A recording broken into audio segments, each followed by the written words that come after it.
Nurse.org and Major League Sports teams are honoring nurses with discounted game tickets and once-in-a-lifetime experiences. From throwing the first pitch to riding the Zamboni to on-court recognition, join the fun. Visit nurse.org/nurse night to find a nurse appreciation event near you and grab your discounted tickets today. You're listening to Nurse Converse, presented by Nurse.org, a collaborative podcast amplifying diverse nurse voices. Get ready for a dose of inspiration, a sprinkle of education, and a whole lot of community. Hey nurses, how's it going? This is Jana Price. Thanks for joining us again on another episode of Nurse Converse. I have an awesome story to tell today. I've got two nurses out of Alabama, my hometown, and I was lucky enough to meet Shannon at the BCN conference. It's a professional organization for trauma nurses, ER nurses, anybody with a board certification in emergency medicine. And through this networking, we got to know each other. And I found out that Shannon and Marcina, Doze, who's also joining us, started a SANE program in one of the fastest growing counties in Alabama, one of the biggest populations that had zero access to SANE resources within their county. They saw the need, they went out, they filled the need, and now they have an awesome, robust working SANE program with SANE nurses serving those patients who need that help. So I said, you guys got to come on. We got to talk about this because I know a lot of you out there, and Shannon's not even a SANE nurse. So she said, we got to fill this need. So if you're out there listening and you are working somewhere that's maybe rural or big, like this county in Alabama, we're going to talk about how you, even not as a SANE nurse, can get a SANE program started where you are. So girls, thanks for coming on and joining me. It's such an honor and a pleasure to have you on. And I want to get started you're welcome. I want to get started. I want to ask you, let's start with you, Shannon. How did you get into nursing and how did this become your passion? I think the first thing that kind of even looked at ER nursing, unfortunately, came from a family tragedy. My sister, she unfortunately passed away from an ATV accident when we were 13 and 14 years old. And just seeing the way that emergency medicine, trauma medicine, ICU, critical care, it really impressed upon me at a very early age. Coming out of high school, I ended up going into the military. It was a very easy transition to go to a hospital corpsman, sort of your medic, and then went on to nursing school. ER has always been my passion. I have not ever wanted to work anywhere else. It was, like I said, it was just sort of my calling from a very, very early age. That's awesome. How about you, Marcina? How did you get into nursing? I always tell people, watching my mother and my aunt go to work in white uniforms, complete with hats, stockings, white shoes. You know, I thought that was the coolest thing I'd ever seen in my life. And yes, I started nursing before you quit wearing those. Oh, wow. So I was in the first group of nurses that started wearing scrubs, green scrubs at Singing River Hospital. So, yeah, that was 42 years ago. You have been in a long time. A long time. Well, that's awesome. Thank you guys for serving as nurses for this long. And I know you're both are leaders where you are working right now and have been for quite some time. So let's jump into how this came about. Marcina, I know that you are a SANE nurse. Am I correct? Correct. And how long have you been a SANE nurse? Since 2005. And I've been certified, I can't remember how many years, but a lot of years. But I was also a practicing SANE many, many years before I was certified. Okay. So nurses, keep that in mind. You don't have to go take a test if you don't want to. Oh, wow. Okay. Good information out there. So when you guys saw the need, tell me a little bit how this came about. What was the driving factor when you looked around and said, we need to have something in place? What drove that and how did this idea start? I'd say it started back when I began nursing here in Baldwin County. So I've always been here my entire career. And I worked down by the beach at one of our neighboring hospitals at that time. And with all of the concert series, spring break, you know, we are a big tourist attraction here in Orange Beach and Gulf Shores, Alabama, where, you know, when we would have these victims come into the ER, I quickly realized that there wasn't the resource available. When I say wasn't, meaning there was nobody to call. Our closest resource was in a neighboring county, which is about an hour away from our hospital. So not only would they have to stop at our hospital, but then we give them a referral and they're tourists in the area. And then we're expecting them to go either across state lines or to another county in order to get the same resource. So it was back in 2013 when I really realized in our area that we had a huge deficit in that resource. At that time, I had just innocently inquired what would we have to do to get this? Why don't we have this? I was always under the impression that you get victimized, you go to the hospital, you get the resources that you need, you're able to report, they're going to take care of you there. And I was shocked to know that that's actually not the case here. Then I would say almost exactly 2 years ago, one of our local judges had reached out to several of the hospital systems and said that he had some money that he was going to reappropriate from some tobacco taxes. And with that, I just kind of took that bone and ran with it. That's how a year later, I was able to procure Marcina, having the support of our local law enforcement. Clearly, they're the prosecutors. They would talk about how they were unable to prosecute a lot of these crimes because of the lack of compliance in getting the SANE kits completed. So realizing all of that, along when the DA's office reached out, really kind of put the wind in our sails that we needed to heed the opportunity. I know that in our area over the last 25 years, I've heard of about 5 different attempts to try and get this program off the ground. And you get a lot of motivation in the beginning and it just sort of fizzles when you don't have the right, backing that you need. Absolutely. And Jana, let me add to that. When Shannon says it's an hour from where she worked down at the beach to where they had to go, that is provided the interstate's not backed up. And in the summertime, that's a distinct possibility because of where we live to cross the water. It can be sometimes 2 hours minimum. And the other thing is, once they get there, there's so many and there's so few SANE programs in this area that once they get there, they're going to sit and wait also. Oh, so you've got these victims who have had a horrible, horrible thing happen. They can't be treated. Now you have to tell them that they've got to go scared, travel to another area where they're going to have to wait. They've already had this incident, PTSD, fear, possibly all the things that come along with that. And then they have to wait in possibly a crowded ER room again to get treatment. That's torture. That's torture beyond what's happened to them. That is beyond torture. And I can't imagine. You don't want to victimize anyone. No, that's not care. That's not what we do as nurses. Then we wonder why they walk out and say, I'm done. I'd rather not. Even the few that go over there, and that's somewhere in the neighborhood, the best we can guess, somewhere in the neighborhood of 50%. Would even 50%. Say they would. Wow. Would even say they would. And then once they get there, about half of those just leave because they're not going to sit there with people staring at them or what they perceive as people staring at them. And that in turn also gives the alleged perpetrator a chance they get away. There's no justice. So how can justice be served? And then there's no chance at it whatsoever. So you guys said that's enough. That's enough. We have to do this. And then you went out. Let's say that I know that there are nurses listening right now who have this same problem where they live. Maybe it's rural. Maybe it's a big area, a big populated area like this around a tourist town, ebbs and flows of populations coming in. If they wanted to start this, tell us what is the very first step that they need to do to get this going? I think the very first step that's the most important is to know who your collaborating resources is. There is no one that has started a SANE program that did this alone. You need to have the collaboration of, number one, our hospital administration was amazing.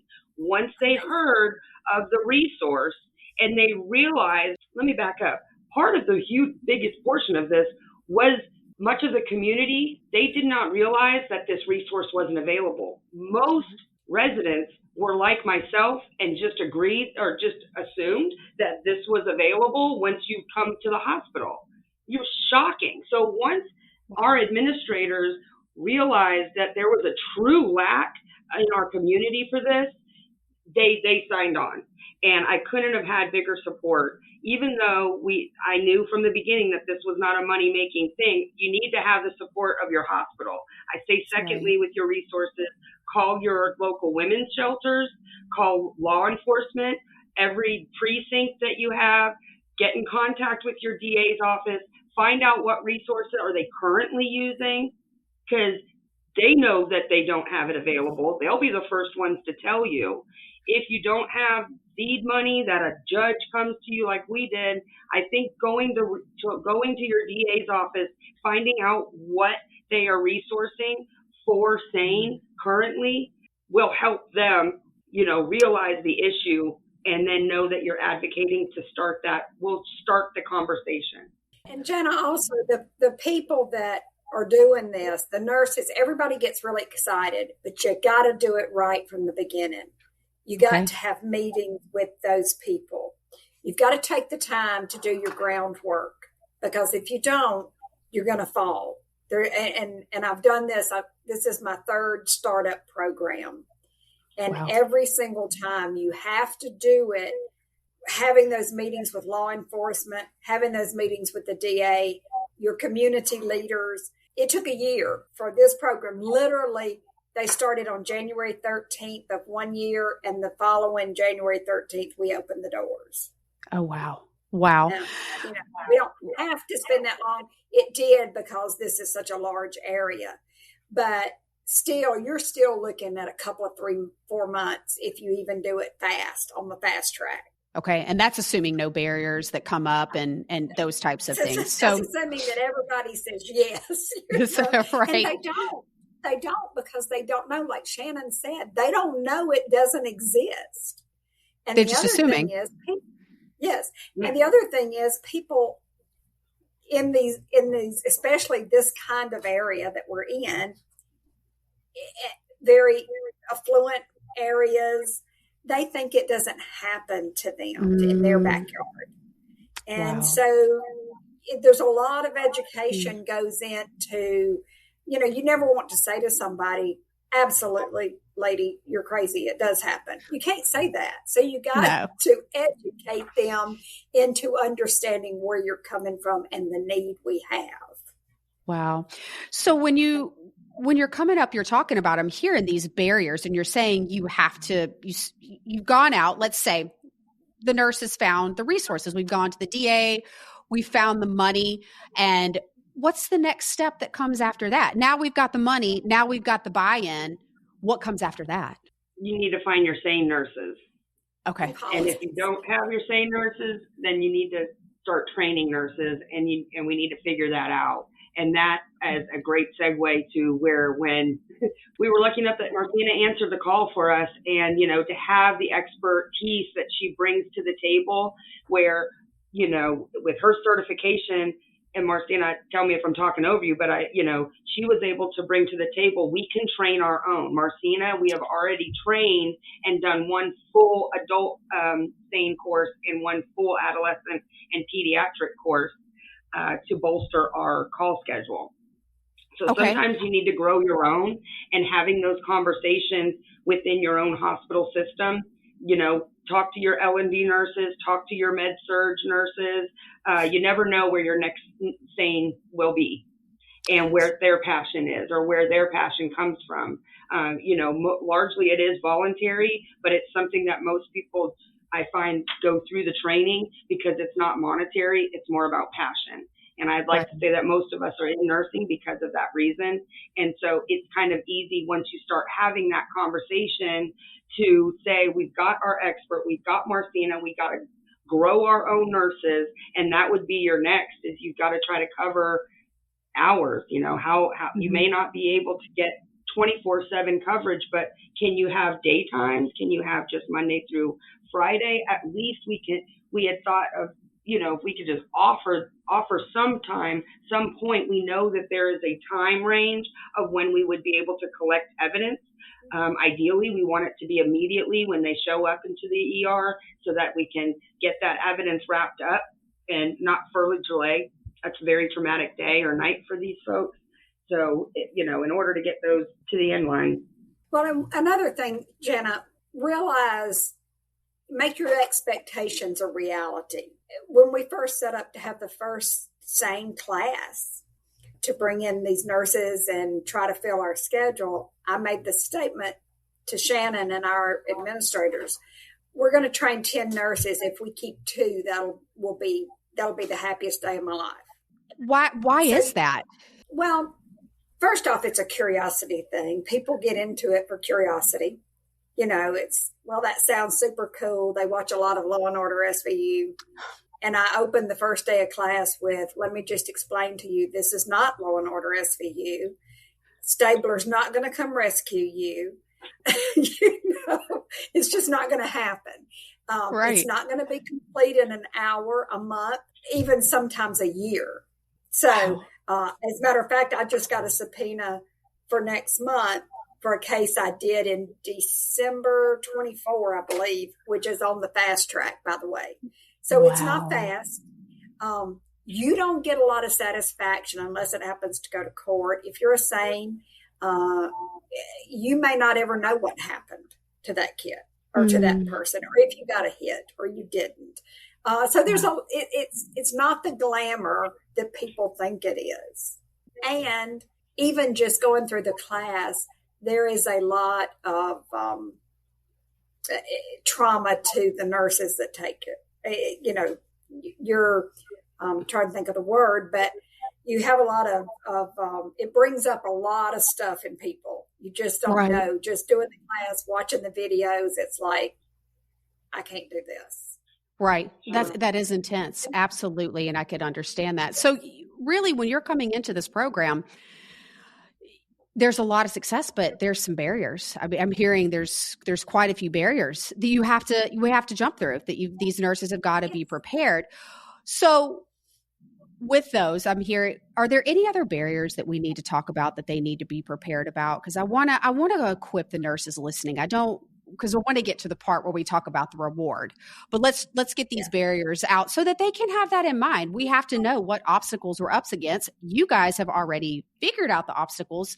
We'll pass them on, and hopefully we can prevent some of these and get to the reward of helping these people quicker. Well, it's not a moneymaker. It's never, ever, I don't care how long you're in this business, to the hospital, to the whatever, it is not going to make you any money. It's going to cost you money. Okay. And hospital systems are already up against the wall. And so to walk in and say, well, we need a full-time coordinator to do all this. Really? We can't even get a med-surg nurse. What do you mean? so true. Yeah. So that's hard. We all know where medicine is now. You're going to put out this money. You're going to hope that something called crimes victim reparations or crimes victim reimbursement from the state, you're going to hope that you do it correctly enough to their satisfaction that they might give you a couple $100 back. Wow. And we all know what an ER visit costs. So just the ER visit itself. On the nurse's side, you're on call for free. Like me, when nobody's on the schedule and I'm on call, that means you can't get away from your phone, car. I mean, yeah, we all carry a cell phone. Great. Well, a couple of weeks ago, I said, it's been a good weekend.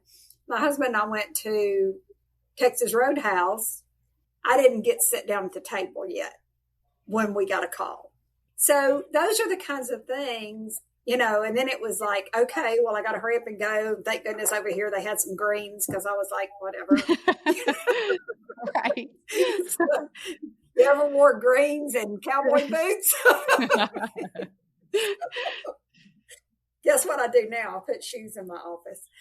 Anyway, so there's just a lot of things that you don't think of that's a problem. And the people that come in to take the class are unaware of that to start with, Plus, the first day of nursing school, every nurse in the entire world is told if you go to court, you screwed up, Oh, right. And so so true. You mentioned Yes, yes. And so in our world, we want to go to court. We want to get that taken care of. Right. But that absolutely gives people nightmares. Hey nurses, looking for exclusive discounts? Nurse.org has you covered with deals on everything. Save big on the essentials you need to excel in your career. Don't miss out. Visit nurse.org/discounts for the latest discounts made just for you. I think, Marcina said it best when we first met and when we were developing this and needed SANE nurses and do the training. I think she said it best when even myself as a hardcore ER nurse to the bone, you really don't want to go to, what does that testimony look like? And a lot of our staff, they have a lot of questions about that. And Marcina said it best when she said, just realize that in that moment, you're not defending nursing care that you provided. You are actually the expert in that room about your observations on that night or that day when that evidence was collected. And you're simply educating everyone in that room. And it really is, if you can get your mind to think about that in a different way, where normally you may have been accused of doing something wrong, or you didn't follow a policy or a process, and you've got to defend that when you've got a SANE case and you're just educating on your observation, your nursing assessment and observation from your training that you can speak to is a completely different circuit. When you're up on the stand, it is a completely different angle to think about. And I think that Marcina does an excellent job of kind of conquering that barrier and answering those questions. Additionally, to get over that, what we've provided is, again, we've worked with our law enforcement and DA's office where they provided us a courtroom on the last day of teaching, where they all dress up. They dress up in courtroom attire. Everyone has an opportunity to get up on the stand and testify. They are given practice questions. They work through a case themselves. We have everyone from the sheriff's office to the DA. Victim's advocate from the courthouse, defense attorney. And then the DA was there as the DA, as the prosecutor. And, and then we have a case that a friend of mine and I made up several years ago, and it is chock full of mistakes. If you were an ER nurse and had the same kind of charting we put in there, you probably would be in court. But it's full of mistakes so that they have to get themselves out of it. And you start with one person and you just work your way through it. Wow. Now, is this something that you guys created as part of your specific SANE program, or is this something that you see whenever a SANE program is this something all SANE nurses go through, or is this specific to you guys? Not in particular, but you can. I got this from my original in 2005 when I went to class. Quantico came out and and taught the classes back then. Okay. And and I was in a different state. And so they did a really good job of that. They grilled you. I will just tell you that I felt like I may turn in my nursing license any second at that point. Right. You didn't expect that. On a softer note, whenever a friend of mine she's a state forensic nurse, had a friend that was a judge, and she and I worked together a lot. And she was so kind as to let me sit in on some of her classes and even take the stand a couple of times. We had a retired DA that come in and worked with us. And so it was not an initial idea. It was just how to expand on it.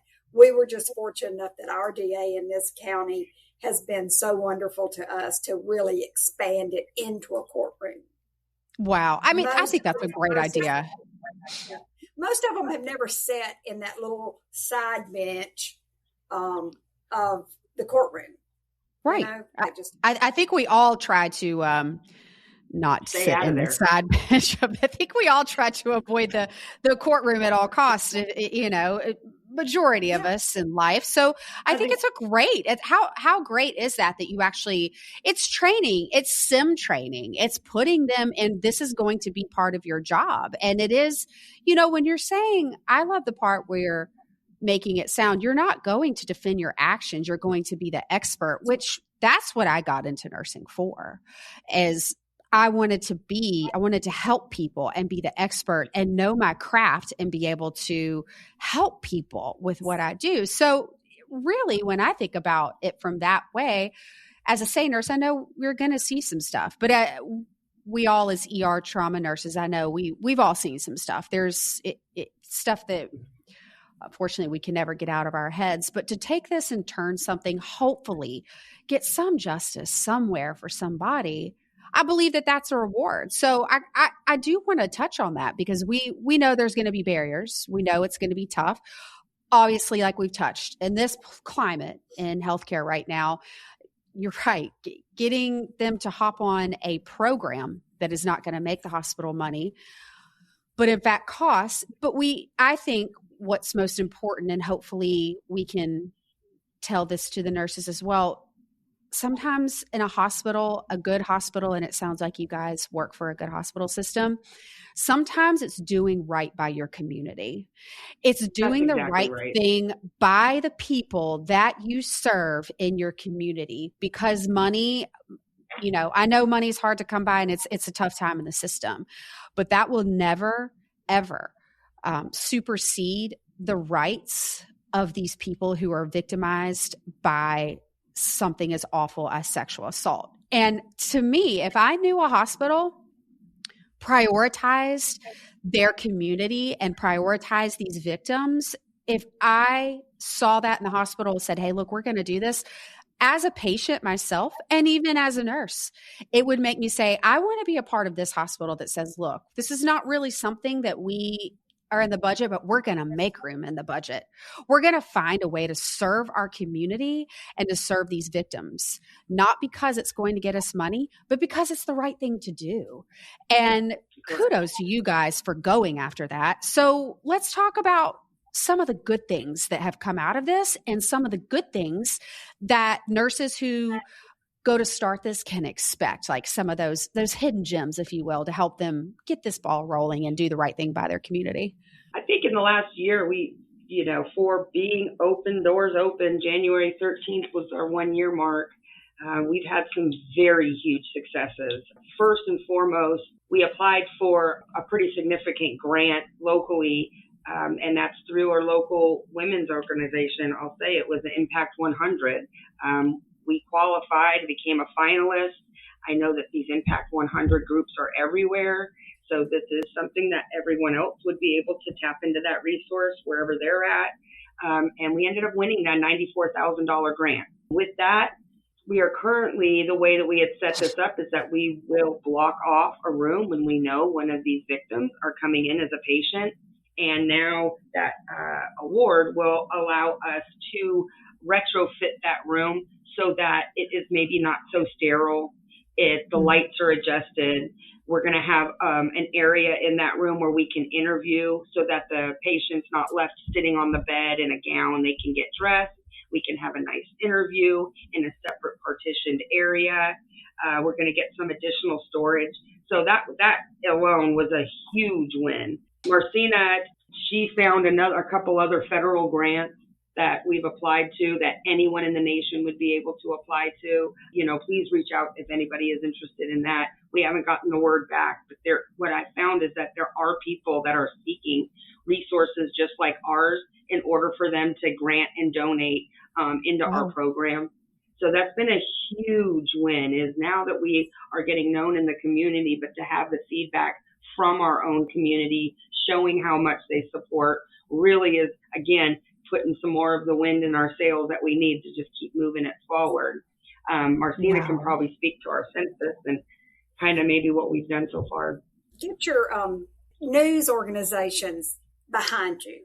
Get it out in front of people. They have been wonderful to come out to, when we opened up. Like I said, you have to educate people. It's not just educating juries and law enforcement, but you've got to educate the public that we're here and it's not a taboo thing to talk about.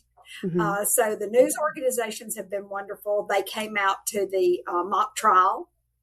So, just talk to these people. There's always somebody that wants a good story. My kids tell me, Mama, you can't talk about this 24/7.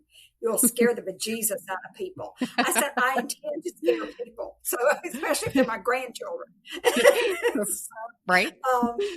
But you just have to take the wins where you can get it. And we started out in January 13th, Shannon was saying, and February 1st, we had our first patient. We were hoping that we could get 20, not hoping that this happens to people, but if it's going to happen to people, we want to take care of them. Right. We were thinking probably 20, 25-ish. By the end of the year, we had 44. Wow. So almost double there. Wow. Yes.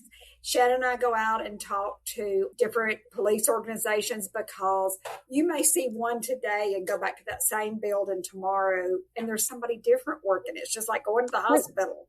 You don't see the same people all the time. Yes. And so once we started doing that, and I hate to say the word drumming up business girls, but it makes them aware, and then they bring their patients to us. And that's the whole thing, is just educating, our patrol police officers. They say they have a large turnover there. They get promoted. We're growing. Our cities are growing. Our precincts are growing. Their leadership is growing. And so in that, just being able to make those point of contacts, handing them the cards, letting them know that they're in their patrol units, so that they have the resource available, and constantly reminding them that we're here. We're so used to not having that resource. We're so new that, Marcina can attest. How many phone calls? Oh, I completely forgot we're doing this now. Hey, we're coming to you. So, just reminding them, and not drumming up business, but just keeping the resource in front of them until it becomes permanent, that SANE is part of a resource for Baldwin County. This thought just came to mind. And we're very quick to say, no, we're not trying to drum up business. But I think that there's business that the hospitals are in, and it's a business. They want to make money. But we as nurses, this is what makes us so special. We're in the business of helping. We don't care about the money. We're in the business of helping. And if that means that, we can say, we're getting these poor victims, we're working with police officers, we're working with the DA, we're working with other people, because our business, we're trying to bring in these souls, these victims, these human beings who the interaction is so much more than a dollar amount. And what you guys are putting back into them as nurses and providing, I love that you're creating a safe place for them, because yes, after you've been victimized and you go into a sterile hospital, to go in this room, my heart, I've never been a victim. I just think about being a nurse in a hospital, and it's just so scary, and they're so scared. And having what you guys are trying to achieve, and speaking with police officers and going and saying, listen, bring us the people who are hurting, who've been hurt. We will take care of them. It shows that it's just speaking to the heart of a nurse. And that's, you're going out in the community, and you're taking what nurses are meant to do, give hope, give healing. And that alone, I really have to give you guys a major kudos for seeing that. I am from the area that you guys are talking about. I can tell you guys that I haven't lived there in many years, but it has grown exponentially. The area is huge. And to think about that, many people, all those people there have not had a resource, and many of them have left. As a nurse, it breaks my heart to know that this was not there, but it warms my heart to know that there are nurses like you who saw the need, and you said it was hard, and you did not stop. You did not throw in the towel. You did not let anything stop you. You said, we need this to happen. And you, hell or high water, not only made it happen, but now you're passing this information on to nurses out there who have seen, don't give up, stick this out, you can do it. And we're going to have some information for anybody listening. We're going to get the grant information. We're going to get all sorts of resources. We're going to give Marcina and Shannon to you as resources. If you want to start a SANE program, or you need help with your SANE program, if you need ideas, we're here to help you, because we as nurses in the community, this is what we do. We rally around the people in our community and help them. And then we rally around other nurses and we support them, because this is what we need to do. So I wanted to say thank you guys so much for coming on here and talking about this. It definitely we don't need to be shy about it. It needs to be talked about. It needs to be brought out. We need to help these victims and we need to bring justice. So I want to thank you guys so much for coming on and being a part of this. And what an honor and a privilege to know both of you. Thank you, Jana. Thank you so much. And please tell people to contact us. Don't be shy. The forensic community is very small. Yes. Any of us will help. Awesome. And again, I'm not SANE, but I am an ED leader. So please feel free, if you want to start something like this from scratch, email me and I can help you maybe point you in the right direction of where to start. Awesome. And we will definitely get that out. So thanks again so much, ladies. Thank you guys for listening, and nurses out there, stay strong, stay safe, and we'll see you again soon. Thanks for joining Nurse Converse, brought to you by Nurse.org. Help us grow by leaving a 5-star rating and review on your favorite podcast platform. Nurse.org supports nurses with career and education tips, life advice, and breaking news. Thank you for all you do and for being you.